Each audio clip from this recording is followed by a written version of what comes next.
पंकज ने गुस्सा करते हुए कहा, स्नेहा तुम अभी के लिए यहाँ से चली जाओ, मैं अभी ठीक नहीं हूँ और मैं थोड़ी देर अकेला रहना चाहता हूँ। तो स्नेहा ने उसके पास आकर उसका हाथ पकड़ लिया।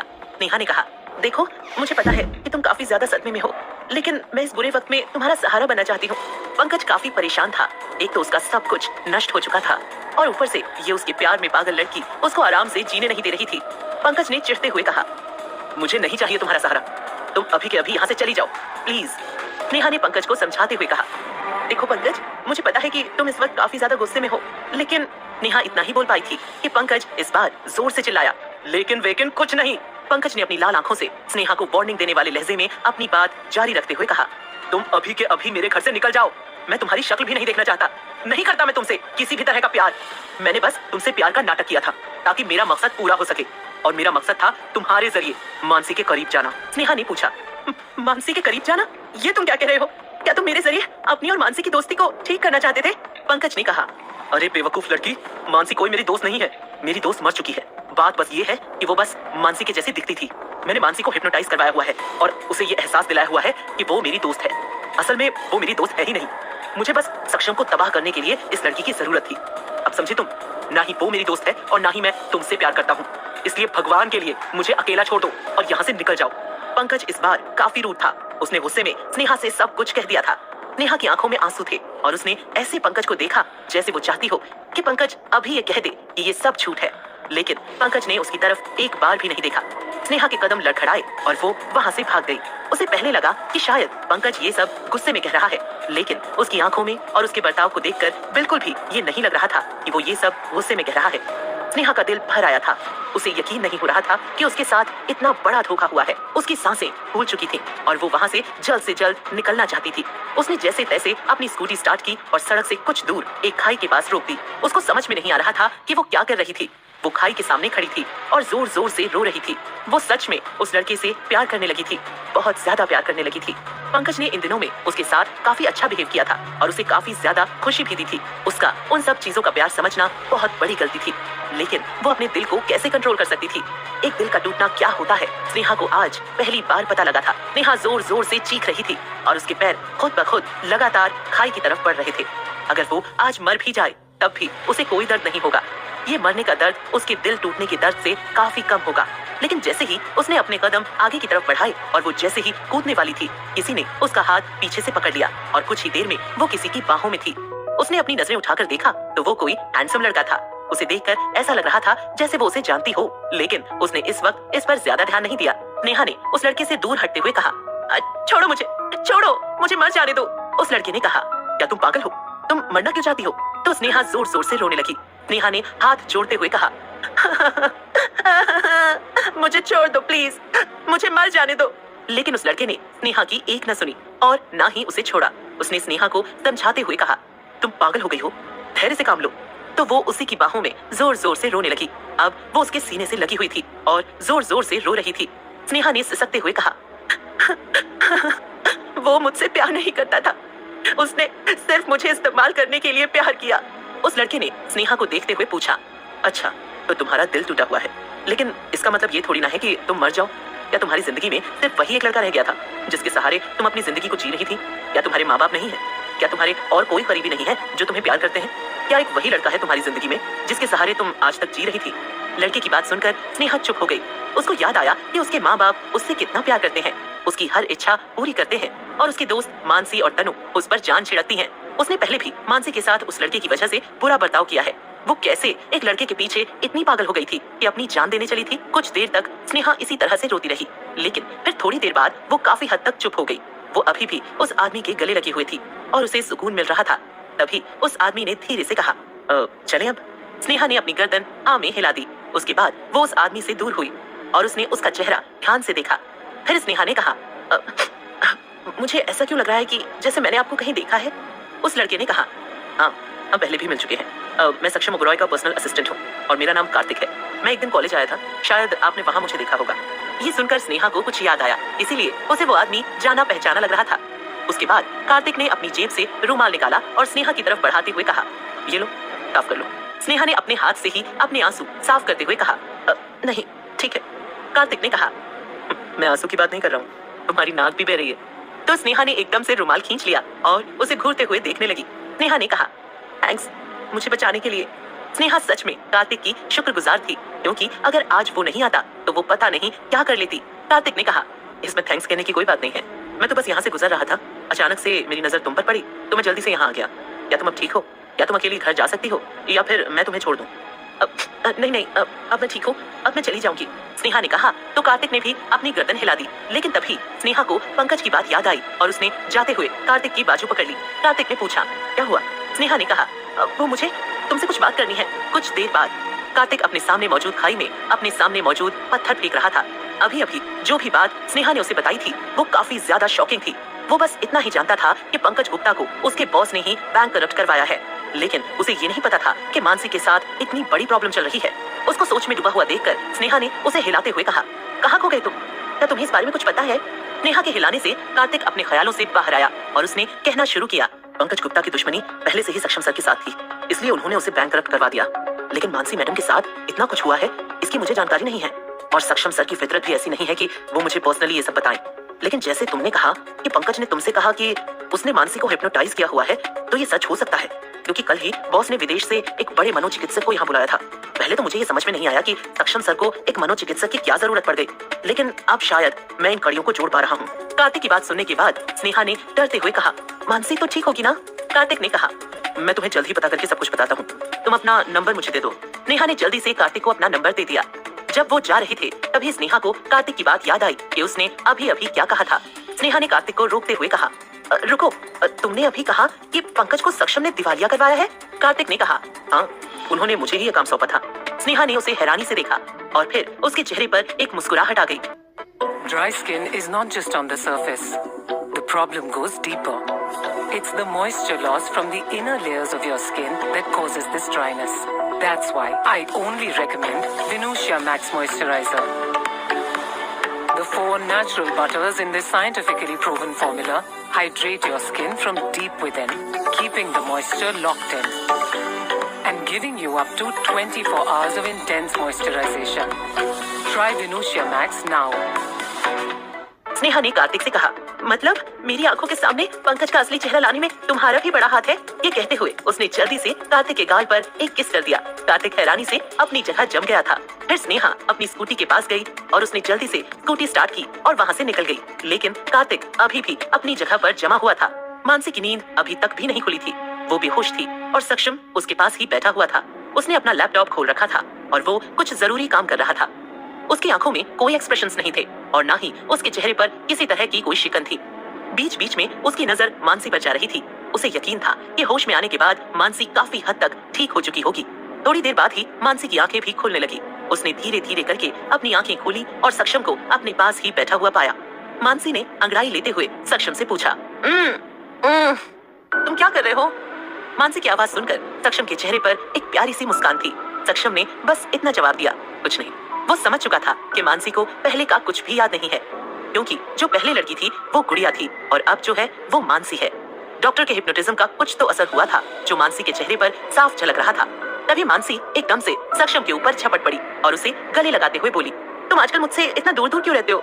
सक्षम के पास कहने को कोई शब्द नहीं थे। एक व्यंग से भरी मुस्कान सक्षम के चेहरे पर आ गई, लेकिन उसने कुछ कहा नहीं। उसने बस मानसी के बालों पर अपना हाथ फिराया और कहा, तुम आराम करो। मानसी ने परेशान होते हुए कहा, नहीं, मुझे कोई आराम नहीं करना, मैं बहुत सो चुकी हूँ, मुझे बस अब पढ़ाई करनी है, मेरे एग्जाम नजदीक आ रहे हैं। सक्षम ने कहा, ठीक है, तुम पढ़ाई करो, लेकिन मेरी एक शर्त है। ये सुनकर मानसी ने सक्षम को अजीब तरीके से देखा और हैरानी से पूछा, शर्त? ऐसी शर्त? सक्षम ने कहा, शर्त ये है कि जब तक तुम्हारे एग्जाम्स नहीं हो जाते तुम अपना फोन यूज नहीं करोगी और जो मैं बोलूंगा वही करोगी। मानसी ने अपनी आंखें छोटी करके सक्षम को देखा, फिर उसने अपना मुंह बनाते हुए कहा, लेकिन क्यों? सक्षम ने शांत होकर कहा, जब तुम्हारे पास फोन नहीं होगा तब तुम अच्छे से पढ़ाई करोगी। मानसी ने कहा, लेकिन वो तो मैं फोन के साथ भी कर सकती हूँ। सक्षम ने कहा, नहीं, क्या तुम चाहती हो कि तुम्हारे ग्रेड्स पर लास्ट सेमेस्टर में आकर फर्क पड़े? तो मानसी ने पूरी तरह से अपनी गर्दन ना में हिलाई। फिर मानसी ने कहा, नहीं ठीक है, मैं अपना फोन यूज नहीं करूंगी, तुम ही मेरा फोन अपने पास रखना, लेकिन बस एग्जाम तक। तो सक्षम ने उसके चेहरे पर हाथ फेरा और कहा, ठीक है, अब जाओ और पढ़ाई करो। मानसी ने जाने से पहले सक्षम के गाल पर एक किस किया और वहाँ से चली गई। सक्षम ने उसे जाते हुए देखा और फिर उसने अपने हाथ से वहाँ पर छुआ जहाँ पर मानसी ने किस किया था। उसके बाद वो अपनी जगह से उठ गया। उसने बेड के साइड टेबल पर रखा हुआ मानसी का फोन उठाया और उस पर कुछ टाइप किया। स्नेहा रात को नहाकर बाहर आई तो उसका फोन बज रहा था। उसने देखा तो ये अननोन नंबर से कॉल थी। स्नेहा ने फोन उठाकर कहा, हेलो, कौन? सामने से आवाज आई, मैं बोल रहा हूँ। स्नेहा ने कहा, मैं कौन? तुअर का बच्चा है क्या? ये कहते हुए स्नेहा हंसने लगी। फिर उसने कहा, कार्तिक, तो ये आप हैं? ये अननोन नंबर था तो मुझे पता ही नहीं लगा कि कौन है। कार्तिक ने कहा, अच्छा कोई बात नहीं, अब मैंने बस ये बताने के लिए फोन किया है कि जो भी तुमने मानसी मैडम के बारे में कहा था वो सब सच है। ये सुनकर नेहा ने याद करते हुए कहा, मैंने क्या कहा था? नेहा की बात सुनकर कार्तिक ने अपना माथा पीट लिया। उसने कहा, अरे तुमने जो मानसी मैडम के बारे में मुझे बताया था कि उनको हिप्नोटाइज किया गया है वो सब सच है। तो स्नेहा के मुंह से एकाएक निकला, क्या? कार्तिक ने कहा, हाँ, और ये बात मैं पूरी श्योरिटी के साथ तुम्हें बता रहा हूँ। बल्कि आज तो मानसी मैडम का इलाज भी हुआ था, लेकिन ये मुझे पता नहीं कि वो कितनी ठीक हुई हैं। स्नेहा की आंखें ये सब सुनकर नम हो गईं। उसकी प्यारी हंसती खेलती दोस्त के साथ आखिर ये सब क्या हो गया था? कार्तिक ने बड़े प्यार से पूछा, क्या हुआ? तुम चुप क्यों हो गई? लेकिन स्नेहा ने इस बार काफी चिल्लाकर कहा, ये सब तुम्हारे उस सक्षम की वजह से हुआ है। अगर वो मानसी की जिंदगी में नहीं आया होता तो उसके साथ इतनी बड़ी प्रॉब्लम नहीं होती। जब से वो मानसी की जिंदगी में आया है उसके साथ कुछ न कुछ गलत ही हो रहा है। देखो अब उसकी वजह से वो कितनी बड़ी मुसीबत में फंस गई है। यहाँ तक कि इसका शिकार मैं भी हो गई। तुम्हारे उस सक्षम की वजह से वो मूर्ख पंकज नाम की बला मेरी जिंदगी में आई। क्या ये पहले से ही इतना मनहूस है? ये सुनकर कार्तिक ने गुस्सा करते हुए कहा, अरे तुम ये कैसी बातें कर रही हो मेरे बॉस के बारे में? इतना कुछ बोलने की तुम्हारी हिम्मत भी कैसे हुई? तो स्नेहा ने जवाब में अपनी तारीफ करते हुए कहा, हिम्मत तो मेरे अंदर बहुत है, इतनी कि मैं उस सक्षम को जाकर एक थप्पड़ मार सकती हूँ। हिम्मत की बात तो तुम ना ही करो तो अच्छा होगा। कार्तिक ने अपनी एक आईब्रो उठाते हुए कहा, क्या तुम सच में ये कर सकती हो? स्नेहा ने कहा, तुम मेरे ऊपर शक कर रहे हो? इतना ही नहीं, मैं जाकर उसका गला भी दबा सकती हूँ। ये सुनकर कार्तिक हंसने लगा। कार्तिक की हंसी सुनकर नेहा ने कहा, तुम हंस क्यों रहे हो? क्या तुम्हें मेरे ऊपर कोई शक है कि मैं ऐसा नहीं कर सकती? तो फिर ठीक है, मैं उसको तुम्हारे सामने थप्पड़ मारूंगी। कार्तिक ने कहा, सच में? ठीक है, मैं भी देखता हूँ कि तुम उन्हें छू भी पाती हो या नहीं। स्नेहा ने कॉन्फिडेंट होकर कहा, ठीक है, मेरा वादा रहा तुमसे। कार्तिक ने कहा, ओके। उसके बाद स्नेहा बोली, ठीक है, अब मैं फोन रखती हूँ, मुझे तनु को ये सब बताना होगा। Bye, good night. ये कहकर स्नेहा ने तुरंत फोन काट दिया। कार्तिक ने अभी भी अपने हाथ में फोन पकड़ रखा था। पहले उसने फोन को देखा और फिर उसने अपने गाल को छुआ। कार्तिक के चेहरे पर एक स्माइल आ गई। डीपी ने अपने सामने बैठे हुए पंकज से पूछा, पंकज, ये सब कैसे हुआ? तुम एक रात में बैंक करप्ट कैसे हो सकते हो? पंकज ने डीपी से कहा, अंकल जो भी हो, मुझे ये काम सक्षम का लगता है। मैं उसे इस बार छोड़ने वाला नहीं हूँ। मैं उससे बदला लूंगा, ऐसा बदला कि वो भी अपनी जिंदगी में याद रखेगा कि पंकज नाम की भी कोई चीज है। डीपी ने पूछा, क्या तुमने उस लड़की से कुछ पता किया? क्या उसने तुम्हें अभी तक कोई क्लू दिया? पंकज ने कहा, नहीं, उसने अभी तक कोई क्लू नहीं दिया है। मुझे तो ऐसा लगता है कि वो गुड़िया के भेस में भी उस सक्षम की तरफ है। ऐसा लगता है कि जैसे ही वो सक्षम को देखती है तब कुछ भूल जाती है। पता नहीं वो हमारे काम की भी है या नहीं। ये सुनकर डीपी ने कहा, मुझे ऐसा लगता है कि हमें उस लड़की के भरोसे ही नहीं रहना चाहिए। हमें अपनी भी कुछ प्लानिंग करनी चाहिए। और ये जो भी हुआ उसे तुम ज्यादा सीरियस मत लो। देखो, मेरे आगे कोई नहीं है तो मैं अपनी सारी जायदाद तुम्हारे नाम पर करने के लिए तैयार हूँ। तुम अब मेरी कंपनी में काम करोगे। तो पंकज तुरंत बोला, नहीं अंकल, इस बार आप कुछ ज्यादा ही। पंकज इतना ही बोल पाया था कि डीपी ने उसकी बात बीच में काटते हुए कहा, नहीं वही कुछ नहीं, तुम भी मेरे बेटे जैसे हो। मेरे बच्चों के जाने के बाद तुमने हमेशा मेरा साथ दिया है, इसलिए तुम इस बार मना नहीं करोगे। अगले दिन कार्तिक के फोन पर स्नेहा का कॉल आया। कार्तिक ने एक नजर अपने सामने बैठे हुए सक्षम को देखा और फिर डरते हुए कहा, बॉस, इम्पोर्टेंट कॉल है। सक्षम ने फाइल पढ़ते हुए उसे हाथ से वहां से जाने का इशारा किया। कार्तिक बिना देरी किए वहां से बाहर निकल आया। उसने फोन उठाकर जैसे ही हेलो कहा, स्नेहा सामने से चिल्लाई, इतनी देर लगती है किसी का फोन उठाने में? कार्तिक ने कहा, अरे मैं बॉस के पास था। स्नेहा फिर से चिल्लाई, अरे यार, ये तुम्हारा बॉस मर क्यों नहीं जाता? सबकी नाक में दम करके रखा है। कार्तिक समझाते हुए बोला, चुप चुप बोलो, अगर बॉस को कुछ हो गया तो मेरा क्या होगा? स्नेहा ने कहा, तुम चिंता मत करो, उसके मरने के बाद मैं तुम्हें किसी अच्छे रेस्टोरेंट में नौकरी दिलवा दूंगी, इतनी तो चलती है मेरी। तो कार्तिक खुद को रेस्टोरेंट में काम करते हुए इमेजिन करने लगा। उसके हाथों में अब सक्षम की फाइलों की जगह एक ट्रे थी। कार्तिक ने अपना सर झटका और कहा, तुम्हारा शुक्रिया, लेकिन मुझे तुम्हारे जॉब ऑफर की कोई जरूरत नहीं है। स्नेहा ने कहा, अरे तुम चिंता मत करो, अगर तुम्हें सैलरी की चिंता है तो मैं तुम्हारी सैलरी उससे ज्यादा ही करवाऊंगी जितनी की तुम्हें वो सक्षम देता है। कार्तिक ने कहा, वो मुझे लाखों में सैलरी देते हैं और जब मैं काम अच्छा करता हूँ तो ये फिर कई गुना ज्यादा हो जाती है। तुम दिलवा पाओगी मुझे इतनी सैलरी? स्नेहा ने आंखें बड़ी करके कहा, क्या तुम सच में एक महीने में इतने पैसे कमा लेते हो? जी, मैं सक्षम ओबरॉय का पर्सनल असिस्टेंट हूँ, कोई ऐरा गैरा इंसान नहीं। कार्तिक को आज सच में अपने ऊपर प्राउड फील हो रहा था। तभी स्नेहा ने चिढ़ते हुए कहा, बड़े आए उस सक्षम के चेले, आज देखना मैं उसे कैसे मजा चखाती हूँ। कार्तिक ने अनजान बनते हुए कहा, मतलब मैं समझा नहीं। स्नेहा ने कहा, मतलब ये कि आज रात को मैं और तनु मानसी से मिलने आने वाले हैं और आज रात हम वहीं पर रहेंगे। ये सुनकर कार्तिक ने घबराते हुए पूछा, लेकिन तुम यहाँ क्यों आना चाहती हो? तुम तो रोज मिलती हो ना मानसी मैडम से। स्नेहा ने कहा, अरे अब हम नहीं निकल सकते क्योंकि अब अगले मंथ हमारे एग्जाम्स हैं और हम सब अगले मंथ ही एग्जाम देने आएंगे और हमें मानसी की तबीयत अपनी आंखों से देखनी है। एक तो उसका फोन नहीं लग रहा है, इसलिए हमें चिंता हो रही है। स्नेहा की बात सुनकर कार्तिक ने कहा, ओह, तो इसलिए तुम दोनों यहाँ आना चाहती हो? स्नेहा ने जवाब दिया, हाँ। कार्तिक ने पूछा, लेकिन क्या तुम दोनों में से किसी को भी सक्षम बॉस का घर पता है? कार्तिक जानता था कि सक्षम का घर हर किसी को पता नहीं है, लेकिन क्या पता मानसी मैडम ने उन्हें इस बारे में बताया हो। कार्तिक अपनी ही सोच में था कि तभी स्नेहा ने कहा, हमें पता नहीं है, तभी तो तुम्हें फोन किया है। मानसी का तो फोन भी नहीं लग रहा है। स्नेहा की बात सुनकर कार्तिक की आंखें लगभग बाहर ही आ गईं। इस लड़की के लिए उसने कल भी बहुत बड़ा रिस्क लिया था और अगर सक्षम को इस बारे में पता चल गया तो वो उसका भर्ता बना देगा और आज ये लड़की उसे ये बताने को कह रही है कि अपने बॉस के घर का पता बताए। कार्तिक का गला सूखने लगा और उसने एक गहरी सांस लेते हुए कहा, मैं ऐसा नहीं कर सकता। बॉस को पसंद नहीं कि कोई यूं ही उनके घर में घुस आए। नेहा ने कहा, अरे हम कौन सा उसके घर में चोरी करने आ रहे हैं? अपनी मानसी से मिलने आ रहे हैं, उसको देखने आ रहे हैं। कार्तिक बीच में बोला, लेकिन वो सक्षम बॉस का घर है। इसके बाद स्नेहा जिद करने लगी। स्नेहा ने जिद करते हुए कहा, मैं कुछ नहीं जानती, तुम मुझे उसके घर का पता बता रहे हो। अंत में कार्तिक ने हार मानते हुए कहा, अब ठीक है, मैं इस बारे में सक्षम सर से पूछता हूँ, क्या पता वो मानसी मैडम के लिए मान जाए। स्नेहा ने फिर से सक्षम के ऊपर गुस्सा करते हुए कहा, उसे मानना ही होगा, वो होता ही कौन है हमें हमारी सहेली से दूर करने वाला? कार्तिक ने कहा, अच्छा ठीक है, मैं समझ गया। ये कहकर कार्तिक ने तुरंत फोन काट दिया। उसे समझ में नहीं आ रहा था कि वो सक्षम से इस बारे में बात कैसे करे, लेकिन उसे स्नेहा के लिए ये सब करना ही होगा। उसने अपना सीना चौड़ा किया और फिर वापस से कैबिन में आ गया। सक्षम अभी भी अपने काम में काफी ज्यादा व्यस्त लग रहा था। कार्तिक ने धीरे से कहा, बॉस, मानसी मैडम की दोस्त स्नेहा और तनु उनसे मिलने के लिए आपके विला में आना चाहती हैं। आप इस बारे में क्या सोचते हैं? ये कहकर कार्तिक पूरी तरह से सीधा खड़ा हो गया। सक्षम ने डॉक्यूमेंट से धीरे से अपनी नजरें ऊपर उठाई और बड़ी शांति से कहा, उनमें से वो लड़की कौन है जिसके लिए तुमने कल मानसी के बारे में पता करवाया? जैसे ही सक्षम की बात पूरी हुई, कार्तिक की सांसें अटक गईं। कार्तिक ने मन में कहा, मतलब बॉस को सब पता है। सक्षम की बात सुनकर कार्तिक का मुंह बंद हो गया। उसे समझ में नहीं आ रहा था कि वो क्या कहे और क्या नहीं। वो एकदम सीधा खड़ा हो गया, लेकिन उसने कुछ कहा नहीं। सक्षम ने कहा, बोलो अब। तो कार्तिक को खांसी आ गई। उसे समझ में नहीं आ रहा था कि वो सक्षम की बात का जवाब कैसे दे, लेकिन उसे पता था कि अगर वो नहीं बोला तो सक्षम गुस्सा हो जाएगा और फिर उसके गुस्से को कम करना उसके लिए बहुत मुश्किल होगा। इसलिए उसने अपना मुंह खोला और कहा, सक्षम एकदम से गुस्सा होते हुए बोला, ये क्या स लगा रखा है?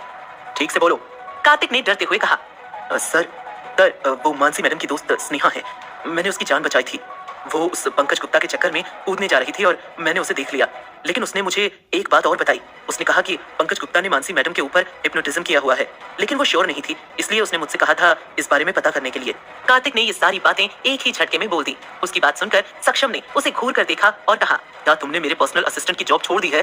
क्या तुम अब उस लड़की के पर्सनल असिस्टेंट बन गए हो जो उसके लिए मानसी की जासूसी कर रहे हो और मेरे घर के नौकर को पैसे देकर ये सब पता कर रहे हो? तुम्हें क्या लगा था कि वो नौकर मुझे कुछ नहीं बताएगा? उसने तुम्हें बताने से पहले ये बात मुझे बताई थी। मैंने ही उसे कहा था कि वो तुम्हें बता दे, क्योंकि मैं तुम्हारी इंटेंशन जानना चाहता था कि तुम आखिर ये बात जानकर क्या करना चाहते हो। क्योंकि तुम्हारी इंटेंशंस साफ थी, इसलिए तुम ये जॉब अपने आप छोड़कर चले जाओ, वरना तुम्हें पता है तुम्हारे साथ क्या हो सकता है। ये सुनकर कार्तिक ने घबराते हुए कहा, नहीं सर, आप ये कैसी बातें कर रहे हैं? मैं आपको कभी नहीं छोड़ सकता, और धोखा वो तो मैं आपको दे ही नहीं सकता। सचमुच मैंने बस उस लड़की को इतना ही कहा कि मानसी मैडम ठीक नहीं है। सक्षम ने कार्तिक की बात को बीच में काटते हुए कहा, तुम जानते हो ना, मुझे धोखा बिल्कुल भी पसंद नहीं है। जाकर अपना रेजिग्नेशन लेटर ले लो। कार्तिक का चेहरा रोने जैसा हो गया। कार्तिक ने कहा, बॉस आप ये क्या कर रहे हैं? मैं तो बस मानसी मैडम की फिक्र कर रहा था। आप मेरे साथ ऐसा नहीं कर सकते। मैं आपके साथ कितने सालों से हूँ। आप किसी और के ऊपर इतना विश्वास कर पाएंगे जितना आप मुझ पर करते हैं? प्लीज बॉस, आप ये अच्छे से जानते हैं कि मेरी इंटेंशंस गलत नहीं थी। ये कहते हुए जैसे ही कार्तिक सक्षम से नीचे झुककर गले मिलने वाला था ताकि वो उसके गले लगकर रो सके, तभी सक्षम एकदम से अपनी चेयर पीछे हटाते हुए बोला, ये क्या कर रहे हो तुम? सक्षम अच्छे से जानता था कि कार्तिक ने ये सब इंटेंशनली नहीं किया था।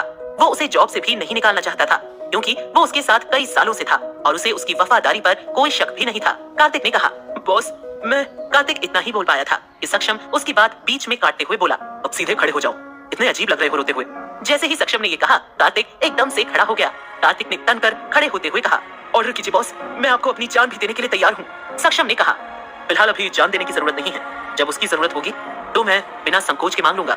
अभी के लिए तुम इतना करो कि इन दोनों लड़कियों को अगले हफ्ते घर लेकर आ जाओ। ये सुनकर कार्तिक की आंखें हैरानी से फैल गईं। उसने हैरानी से सक्षम को देखा और कहा, बॉस आप श्योर हैं कि आप उन दोनों को घर लाना चाहते हैं? सक्षम ने ऑर्डर देते हुए कहा, जितना कहा है उतना करो। ये कहते हुए सक्षम खड़ा हुआ और बाहर निकल गया। कार्तिक हैरानी से उसे जाते हुए देखता रहा। अगले हफ्ते शाम के वक्त कार्तिक, नेहा और तनु दोनों को सक्षम के विला में लेकर आया। जैसे ही वो दोनों कार से उतरी, अपने सामने इतने बड़े बंगले को देखकर उनकी आंखें उस पर ही ठहर गई। स्नेहा विला को देखते हुए बोली, अरे यार, ये घर है या एक आइलैंड? कितना बड़ा है।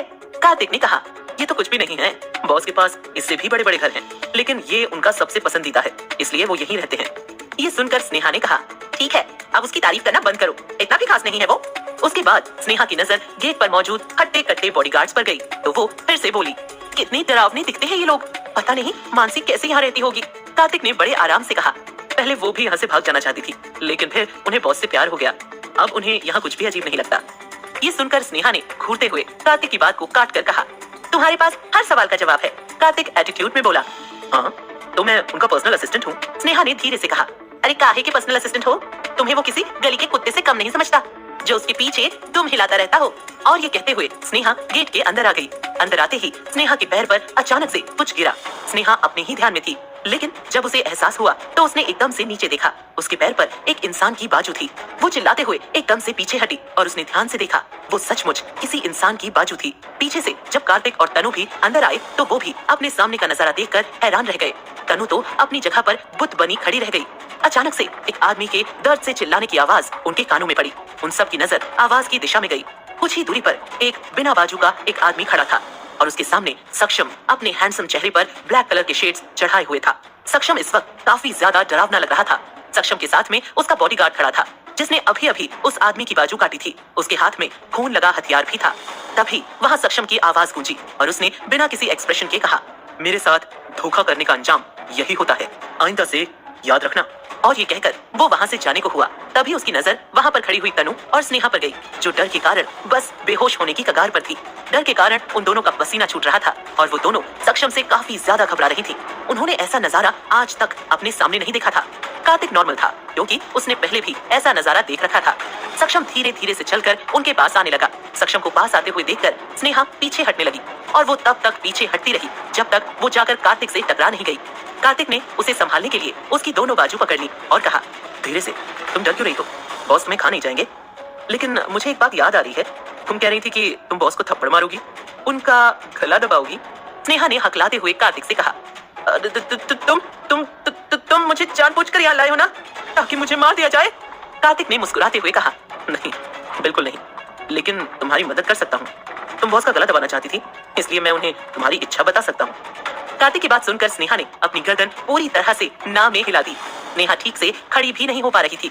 कार्तिक ने फिर से उसे परेशान करने के लहजे में कहा, जाओ मारो थप्पड़ बॉस के, चाहो तो तुम उनका गला भी दबा सकती हो। नेहा ने एक बार उस आदमी की तरफ देखा जिसकी बाजू अभी अभी कटी थी। उस आदमी को अब वहाँ से लेकर जाया जा रहा था।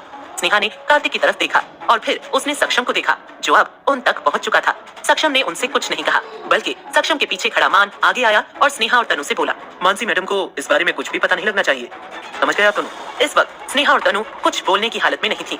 उन दोनों को चुप देखकर इस बार सक्षम बोला, लगता है इन दोनों को सुनाई नहीं दिया, इन्हें अच्छे से बताओ। ये सुनकर तनु ने जल्दी से अपनी गर्दन पूरी तरह से हिलाते हुए कहा, नहीं नहीं नहीं, हम सब समझ गए, हम मानसी को कुछ नहीं बताएंगे, कुछ भी नहीं। सक्षम ने कहा, गुड। और सक्षम ये कहकर वहाँ से चला गया। सक्षम के जाते ही स्नेहा बड़बड़ाते हुए बोली, भेड़िया, राक्षस, हैवान, दानव, नाम भी नहीं याद आ रहे इसके लिए तो। ये कितना जल्लाद है, इसने एक आदमी की बाजू काट दी। इसमें इमोशंस नाम की चीज है भी या नहीं? स्नेहा लगातार बकबक किए जा रही थी। ये सुनकर कार्तिक ने स्नेहा से कहा, अरे पागल लड़की, तुम चुप हो जाओ। अगर गलती से किसी ने यहाँ ये सब सुन लिया तो उस आदमी का तो एक ही हाथ कटा है, लेकिन तुम्हारी हाथ के साथ जुबान भी काट ली जाएगी। स्नेहा ने अपने मुंह पर हाथ रख लिया और बोली, अब मैं कुछ नहीं बोलूंगी, कुछ नहीं बोलूंगी, कुछ भी नहीं। उतने में ही कार्तिक ने कहा, अब आप दोनों अंदर जाओ, मैं चलता हूँ, मुझे एक जरूरी काम है। तनु ने कार्तिक की तरफ देखकर कहा, अरे नहीं, तुम कहाँ जा रहे हो? हमारे साथ अंदर चलो। अगर यहाँ इतना खराब माहौल है तो अंदर कैसा होगा? तो कार्तिक ने मुस्कुरा कर कहा, कुछ नहीं होगा, बॉस मानसी मैडम के सामने ये सब नहीं करते हैं। ये सुनकर तनु ने चैन की सांस लेते हुए कहा, ओह अच्छा, फिर ठीक है। उसके बाद स्नेहा और तनु विला के अंदर आ गई। जैसे ही वो विला के अंदर आई तो वहाँ की चकाचौंध देखकर दंग रह गई। लेकिन तभी अचानक से स्नेहा के ऊपर एक बंदर कूद गया और उस बंदर ने स्नेहा के बाल खींचना स्टार्ट कर दिया। ये वही बंदर का बच्चा था जिसे मानसी लेकर आई थी।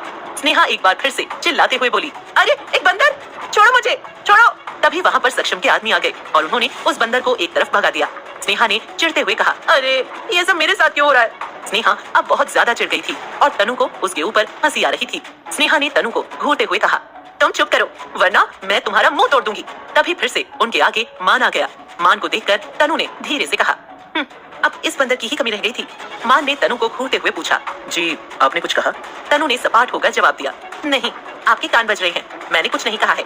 मान को पता था ये लड़की उसे जी भर के मन में गालियां दे रही है, लेकिन मान ने फिर भी उसे इग्नोर किया और बोला, मैडम से आप दोनों बस नॉर्मल बातें करेंगी, उनसे ज्यादा कुछ नहीं कहेंगी। आपको इनका ध्यान रखना होगा क्योंकि किसी भी अनचाही बात से उनकी तबीयत खराब हो सकती है। स्नेहा ने कहा, अब ठीक है, हम समझ गए। मान ने एक बार फिर तनु की तरफ देखा जो उसे अपनी खा जाने वाली नजरों से देख रही थी। उसके बाद वो उसे घूरते हुए वहाँ से निकल गया। फिर स्नेहा ने तनु से कहा, ये सब तो ठीक है लेकिन मानसी कहाँ है। स्नेहा ने इतना ही कहा था कि उनके पास देवकी ताई आ गई। उन्होंने दोनों को देखते हुए कहा, आओ बेटा मेरे साथ आओ, मैं तुम्हें मानसी बिटिया के पास ले जाती हूँ। स्नेहा के चेहरे पर छोटी सी मुस्कुराहट आ गई। उसने धीरे से कहा, हाँ शुक्र है इस घर में कोई तो नॉर्मल है। तभी तनु ने उसे कोहनी मारते हुए कहा, चुप हो जाओ, तुम क्या चाहती हो, इस घर से हमारी अर्थी ही निकले। यहाँ मुझे तो लगता है दीवारों के भी कान होंगे। स्नेहा ने कहा, अरे मैं सही ही तो कह रही हूँ, जब से यहाँ आए हैं तब से हमारे साथ अजीब हादसे हो रहे हैं। पहले वो कटा हुआ हाथ, फिर वो बंदर, पता नहीं आगे क्या क्या देखने को मिलेगा। स्नेहा शिकायत करती जा रही थी। उतने में ही वो सब मानसी के रूम के बाहर पहुंच गए। देवकी ताई उन दोनों को वहाँ छोड़कर चली गई और वो दोनों बिना डोर नॉक किए ही अंदर आ गई। उन्होंने अंदर जाकर देखा तो मानसी स्टडी टेबल पर बैठकर पढ़ाई कर रही थी। स्नेहा ने पीछे से जाकर मानसी की आंखों को बंद कर दिया। मानसी ने उन आंखों को छूते हुए कहा, सक्षम तुम्हारे हाथ इतने कमजोर कैसे हो गए हैं। मानसी के मुंह से सक्षम का नाम सुनकर स्नेहा ने चिढ़कर तनु की तरफ देखा और तनु जोर जोर से हंसने लगी। जैसे ही तनु के हंसने की आवाज मानसी के कानों में पड़ी वो चिल्ला उठी। मानसी जल्दी से स्नेहा और तनु के गले मिली। उसे उन दोनों को वहाँ देखकर काफी ज्यादा खुशी हो रही थी। मानसी ने खुश होते हुए पूछा, अरे तुम दोनों का यहाँ कैसे आना हुआ। तनु ने मानसी के बेड पर बैठते हुए कहा, अरे बस पूछो ही मत। मानसी ने कहा, क्या मत पूछो, और तुम दोनों इतनी थकी हुई क्यों लग रही हो। स्नेहा और तनु ने एक दूसरे की तरफ देखा। स्नेहा तुरंत बोली, अरे इन सबको छोड़ो, मुझे बहुत भूख लगी है, हम तुम्हारे घर आए हैं, क्या तुम हमें खाना नहीं खिलाओगी। मानसी ने कहा, मैं अभी तुम्हारा मनपसंद खाना बनवाती हूँ। मानसी ये कहकर बाहर चली गई। तनु ने पूरे कमरे पर नजर घुमाते हुए कहा, वैसे सक्षम मानसी का ख्याल बहुत रखता है, जो भी कहो। स्नेहा ने कहा, हाँ ये तो देखा नहीं कैसे हमें ऑर्डर दिए कि जो भी बाहर हुआ मानसी को नहीं बताया जाए और उसके सामने ऐसी बात ना की जाए जिससे उसके दिमाग पर असर पड़े। तभी मानसी ने स्नेहा की बात सुनकर अंदर आते हुए कहा, किसके दिमाग पर। उसकी आवाज सुनकर स्नेहा और तनु ने एक दूसरे की तरफ देखा और तनु ने फिर बात संभालते हुए कहा, अरे हम तो ऐसे ही बात कर रहे थे, आजकल स्नेहा बहुत भूलती है ना, तो मैं उसको कह रही थी कि उसके दिमाग पर आजकल काफी ज्यादा असर हो रहा है। मानसी ने स्नेहा को देखते हुए कहा, अच्छा। उसके बाद तीनों की आपस में बातें शुरू हो गई और वो तीनों गॉसिप करने में इतनी बिजी हो गई कि उन्हें टाइम का पता ही नहीं लगा। उनका ध्यान तब टूटा जब नौकर उन्हें खाने पर बुलाने के लिए आया। जब वो तीनों नीचे आई तो सक्षम भी उन्हें आते हुए दिखाई दिया। मानसी खुशी से किसी बच्चे के जैसे उसके पास दौड़ती हुई गई और बोली, स्नेहा और तनु आई हैं। सक्षम ने जवाब दिया, जानता हूँ। मानसी ने कहा, इसका मतलब तुमने ही उन्हें यहाँ बुलाया है। सक्षम ने अपनी गर्दन हिला दी और कहा, मैं जानता था कि तुम उन्हें मिस कर रही थी। मानसी ने उसके गाल पर किस करते हुए कहा, तुम कितने अच्छे हो। सक्षम ने भी उसके माथे पर किस करते हुए कहा, तुम खुश हो ना। मानसी ने जोर से हाँ में अपनी गर्दन हिला दी। उन दोनों को सरेआम यूं रोमांस करते हुए देखकर स्नेहा ने हंसी करते हुए तनु को कोहनी मारी। तनु ने उसे आंखें दिखाते हुए चुप रहने का इशारा किया। वो चाहती थी कि स्नेहा ज्यादा ना बोले क्योंकि उसे इस वक्त सक्षम को देखकर डर महसूस हो रहा था। तभी मानसी ने सक्षम का हाथ पकड़कर कहा, चलो खाना खाते हैं। सक्षम अपना हाथ छुड़ाते हुए बोला, नहीं तुम खाओ, मुझे कुछ जरूरी काम है। सक्षम ये कहकर वहाँ से चला गया। उसको वहाँ से जाते हुए देखकर मानसी उसको प्यार से देखती रही। जब सक्षम उसकी नजरों के सामने से गायब हो गया तब भी वो उसे ही देख रही थी। स्नेहा ने मानसी को हिलाते हुए कहा, ये प्यार में पागल लड़की। मानसी अपने ख्यालों से बाहर आई और उसने उनकी तरफ देखते हुए कहा, चलो खाना खाते हैं। सक्षम सीधा अपने रूम में गया। दिन भर फाइलों में बिजी रहने और ऑनलाइन मीटिंग्स करने के बाद वो नहाकर बाहर आया तो उसने मानसी को अपने सामने खड़े देखा जो उसके लिए दूध का ग्लास लेकर आई थी।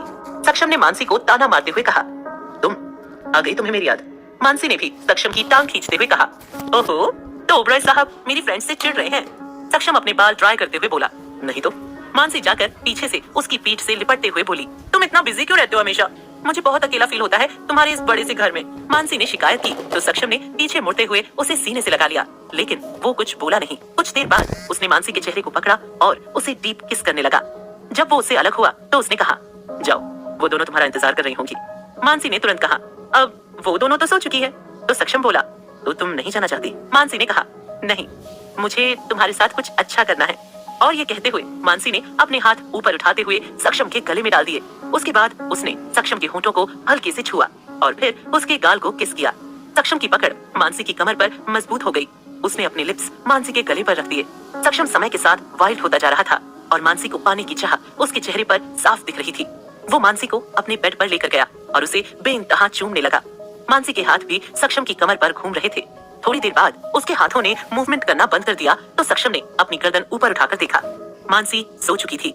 उसने एक गहरी सांस ली और मानसी के कपड़ों को ठीक किया और उसे अपने आगोश में लेकर खुद भी सो गया।